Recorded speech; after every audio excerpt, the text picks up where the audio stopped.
Our first speaker this morning is passionate about engaging people in the issue of youth violence. He is a senior at Chicago Bulls College Prep in Chicago, Illinois, and has been an active leader on several state and national councils. Please welcome to the stage Jorge Zamora. Thank you.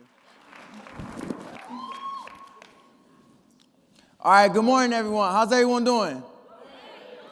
No, I know you guys can do a little better than that. Good morning, everyone. Good morning. All right. But before I begin and go straight into my speech, I want to show you guys the super secret NYLC greeting. It's really short and simple, and I want everyone to join in with me. But I'm going to show you a quick demo. It goes like this. Yeah. Does everyone get it? All right. On the count of three, we're all going to do it together. 1, 2, 3. Yeah.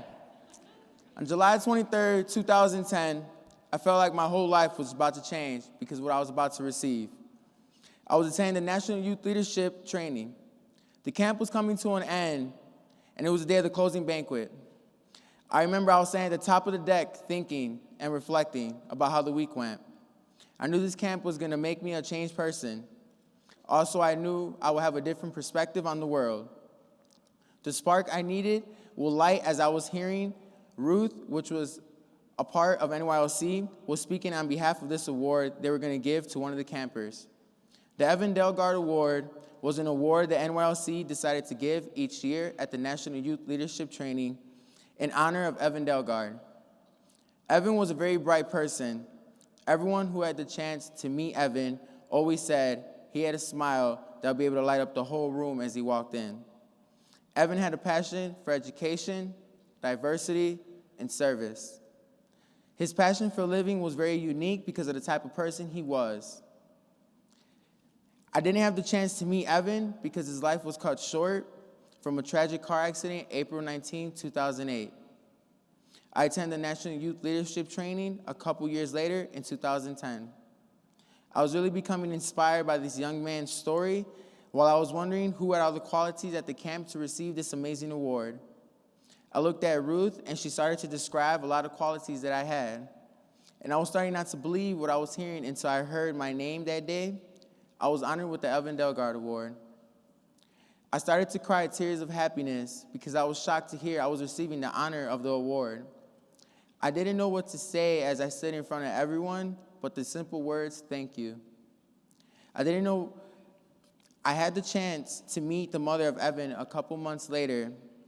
She told me these exact words that Evan had said that stood with me still to this day. He has said, change the world one step at a time, but leave big footprints behind. Those words is the motto I live by today because I'm much like Evan. After hearing these words from this person, Evan's mother made me really think that I really want to help live out Evan's dreams and goals. So I came to myself and thought, I will have to live out Evan's dreams and goals through my own.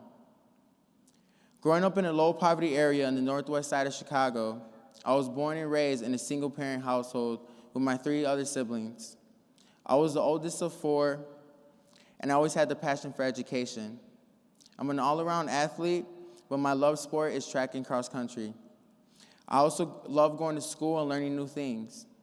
As I started off in elementary school, I was going to schools that were very low-performing schools. I transferred nearly every year into a new school that would not help me become successful. I knew there was something wrong with the education system in Chicago because as I was going through the schooling system, I was only considered a number. I was being passed down from grade to grade until I hit the 3rd grade. I had to repeat 3rd because even though I was in 3rd grade, I couldn't even read a 1st grade book. I wasn't able to comprehend the reading everyone else was able to. I told myself as I got older, I had to make a change. I knew I could do a lot of projects and work to fix this goal and accomplish my dream. As I entered high school, I was deciding there was a change that needed to be done. I got into the social justice program in my school. I started volunteering throughout my community and advocating youth voice. I was trying to be heard, to be helped. I struggled through school my whole life, and I didn't want my younger peers to go through what I had to go through. I knew it was difficult for me, but my goal in life was to change that. I always told myself that most people thought I would never amount to anything. I was always surrounded by negativity, and it made it a lot harder for me to actually care about making a difference in my life. I had many barriers growing up that held me back from achieving my goals. My biggest barrier that was very difficult that I had to overcome was I was born with extra fluid around my brain.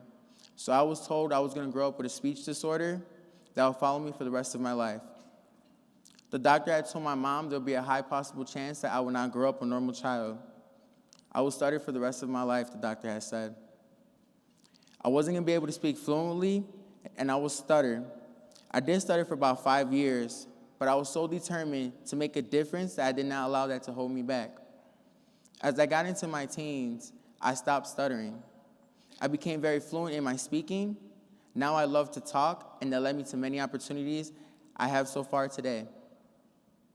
I became a member of our social justice committee at Kelvin Park High School, who led me to a nonprofit organization in Chicago called Voices of Youth in Chicago. We focused on community issues to the education in our community. We did a lot of volunteering projects by going around and talking to children in elementary school, advocating how important education really is. We spent countless hours tutoring these children. I had the biggest role because I was the one in charge. I was the one who decided to make this difference. These kids looked up to us. We were considered their mentors. My passion for education was just starting to spark. I felt like I was able to do so much more going into the rest of my life. My voice was starting to open up many doors for me because I had many opportunities that were going to lead me to accomplishing my dreams and goals of fixing education, not only in Chicago, but throughout the world. One of the biggest leadership opportunities I came across was attending the National Youth Leadership Training in the summer of 2010. They were bringing so many different perspectives and diversity that was helpful to helping me accomplish my goals. After camp, I became a part of what they call the Youth Advisory Council. The council was able to change my outlook on the world. They were able to open up my eyes to the disparity of the achievement gap. I didn't know what the achievement gap was prior until the National Youth Leadership Training. I learned my passion for education was connected to the gap, and I wanted to work more closely to close it. I want to make the biggest difference I can and be able to look back and know that I was able to change many lives.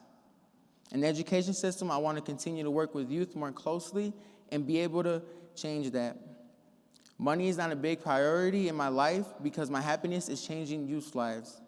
My dream will follow me forever, and it can't be done in a month or a year. My journey has just begun, and this is the start of my future success. Outcomes. Many people in my life had always told me I'll never amount to anything. Everyone in my family has always encouraged me to live my dream. But there was that one person I met my freshman year that was not part of my family and came up to me and told me, "You're gonna amount to something, you can do it." And her name is Nicole Moylan. She was not only my freshman English teacher, she was my mentor, she was my coach, she was, I consider, my best friend. She told me that I was gonna amount to everything that I put my mind to. I had the biggest dreams, and one of my biggest dreams is making the Olympic Games. Since she's my coach, she had helped me countless hours trying to reach that dream, trying to help youth throughout service learning, through our community and everything like that. She's the one who told me that by the end of my senior year, I will make it to college and I'll be able to change everyone's lives.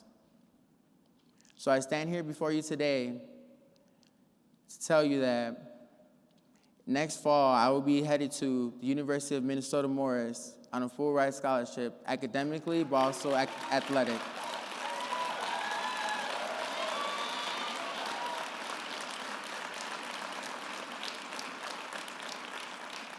Not only did I receive that great news, I was actually in Morris like about 3 weeks ago on my time trials, and I come to find out I had told my new coach that I'm gonna make the Olympic Games for the 800 meters in track, and I come to find out that I'm 10 seconds away from actually making the Olympic trials next fall as well.